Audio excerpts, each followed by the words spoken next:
बलूचिस्तान में 2 दिन पहले होने वाले दहशतगर्दी के वाक़यात की हैरानकुन तफसीलात सामने आ रही हैं। 26 अगस्त की रात मूसा खेल में मुसल्लह अफराद की जानिब से 23 मुसाफिरों के कत्ल पर वहाँ मौजूद एनी शाहिदीन ने उस रात होने वाले वाक़यात का आंखों देखा हाल बताया है। इसी तरह 26 अगस्त की रात ज़िला लसबेला में FC कैंप पर हमला करने वाली खातून खुदकुश बमबार के हवाले से भी अहम तफसीलात सामने आ गई हैं। खुदकुश हमला करने वाली खातून कौन थी, उसका ताल्लुक़ किस इलाके से था, क्या उसके घर वालों और दोस्तों को भी उसके ख़यालात या उसके इरादों का पता था या किसी को कुछ नहीं पता था, ये सब हम आपको बताएंगे। लेकिन पहले आपको बताते हैं कि 26 अगस्त की रात मूसा खेल में होने वाले दिलखराश वाक़े की BBC उर्दू ने वाक़े में बच जाने वाले मुतादिद अफराद से गुफ्तगू की है, तफसीलात शाया की हैं, जिसमें उस रात होने वाले वाक़यात बताए गए हैं। रिपोर्ट के मुताबिक पंजाब के ज़िला लिया से ताल्लुक़ रखने वाले 6 बच्चों के बाप महबूब हुसैन पेशे के एतबार से एक ड्राइवर थे और उन्होंने हाल ही में किस्तों पर एक शेज़ोर ट्रक भी ख़रीदा था। ये उन बदकिस्मत लोगों में शामिल थे जिन्हें 25 अगस्त की रात बलूचिस्तान के ज़िला मूसा खेल में शिद्दत पसंदों ने कत्ल कर दिया था। पंजाब से ताल्लुक़ रखने वाले फलों के एक व्यापारी ने बताया है कि वो इस सीज़न में बलूचिस्तान से सेब खरीद कर लाते थे और इस बार उन्होंने इस काम के लिए महबूब हुसैन का ट्रक किराए पर हासिल किया था। महबूब हुसैन शेज़ोर ड्राइव कर रहे थे। व्यापारी कहते हैं कि ड्राइविंग के दौरान महबूब हुसैन गपशप लगा रहे थे कि अचानक हमने देखा कि कुछ गाड़ियों को रोका हुआ है। मैंने अपने साथियों को कहा कि जान बचानी है तो भागो। महबूब हुसैन ने कहा कि मेरे ट्रक का क्या होगा। मैंने उनसे कहा कि ज़िंदा रहे तो ट्रक मिल जाएगा और तकरीबन धक्का देकर महबूब हुसैन को गाड़ी से बाहर निकाला।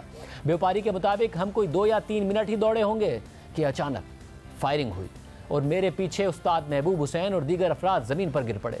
वो कहते हैं कि मैं और उस्ताद महबूब हुसैन भाग रहे थे और वो यानी शिद्दत पसंद पीछे से फायरिंग कर रहे थे। मेरे सामने उस्ताद महबूब हुसैन नीचे गिर गए। मैं उन्हें देखने के लिए पलटा तो एक शख्स ने उनकी नब्ज़ देख कर कहा कि वो मर चुके हैं।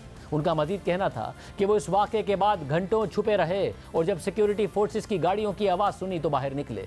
इसी तरह ज़िला मूसा खेल में जिन बसों को रोका गया उनमें से एक बस में पंजाब के इलाके पाकपतन से ताल्लुक़ रखने वाली एक खातून अपने 2 बच्चों और शौहर के साथ सफ़र कर रही थी।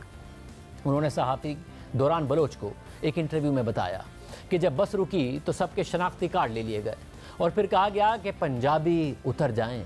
खातून ने मज़ीद कहा कि जब कुछ लोग उतर गए और गाड़ी रवाना हुई तो मैंने अल्लाह का वास्ता देकर कहा कि 5 अफराद वापस नहीं आए, आप लोग रुक जाएं और उनको बुलाएं।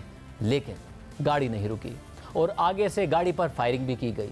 खातून ने बताया कि वो लोग बस से उतरकर करीब ही वाक़े एक मस्जिद में चले गए और पूरी रात वहीं गुजारी। वो कहती हैं कि सुबह 4 बजे आर्मी वाले वहाँ आए और उन्होंने हमें निकाला। मेरे दोनों बच्चों को बुखार था, किसी ने उस वक्त हमारा साथ नहीं दिया। मेरा बच्चा बार बार कहता रहा कि अम्मी मेरे पापा अभी तक नहीं आए, मेरे पापा अभी तक नहीं आए।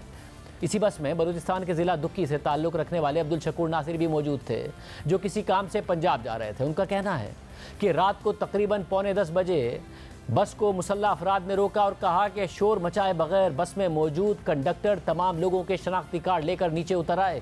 इसके बाद मुसल्लह अफराद ने कहा कि पंजाब से ताल्लुक़ रखने वाले अफराद उतर जाएं और फिर बस से 5-6 अफराद उतर गए।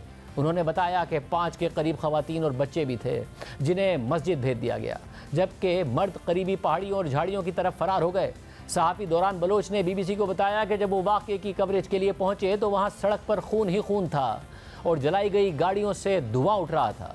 उनके मुताबिक लाशों और मुसाफिरों को करीब ही वाक़े राड़ा हाशिम पुलिस स्टेशन ले जाया गया था, जबकि वहाँ मौजूद कोयले, सेब और अंगूर के 12 ट्रकों को आग लगा दी गई थी। उनका कहना था कि जिस इलाके में इन गाड़ियों को रोका गया था वो हसनाबाद का इलाका था और ये बहुत ज़्यादा वीरान इलाका नहीं था। इसके करीब ना सिर्फ आबादी थी बल्कि ये राड़ा हाशिम शहर और उसके पुलिस स्टेशन से भी बहुत ज़्यादा दूर नहीं था।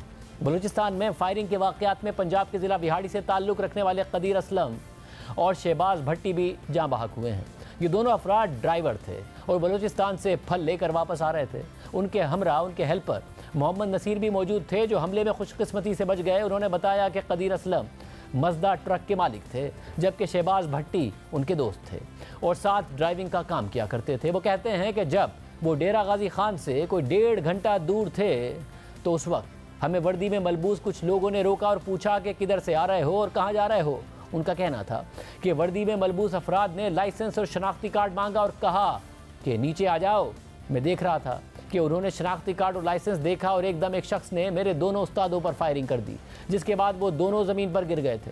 वो कहते हैं कि वो पीछे खड़े एक ट्रक के नीचे छुपने में कामयाब हो गए और वहाँ काफ़ी देर मौजूद रहे। मुसल्लह अफराद ट्रकों को रोकते, लाइसेंस और शनाख्ती कार्ड देखते, किसी को जाने देते और किसी पर फायरिंग कर देते थे।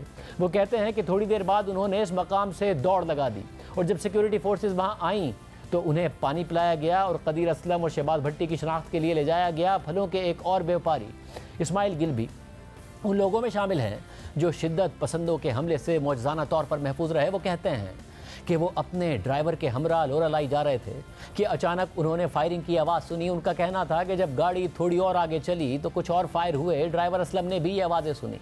उसने मेरी तरफ देखा तो मैंने कहा कि गाड़ी खड़ी करो और रोड साइड से आगे निकल चलो।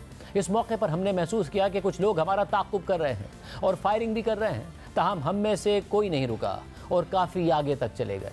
इस्माइल गिल बताते हैं कि वो ख़ुद तो पंजाबी बोलते हैं मगर बलूचिस्तान में कारोबार करते हैं, इसलिए कुछ ना कुछ बलोची जानते हैं। मैंने उन लोगों यानी मुसल्लह अफराद को ऊंची आवाज़ में बलोची में बात करते हुए सुना। एक शख्स कह रहा था कि ये ज़रूर पंजाबी या पठान होंगे, भाग गए हैं, उनकी गाड़ी को आग लगा दो, और फिर उन्होंने गाड़ी को आग लगा दी।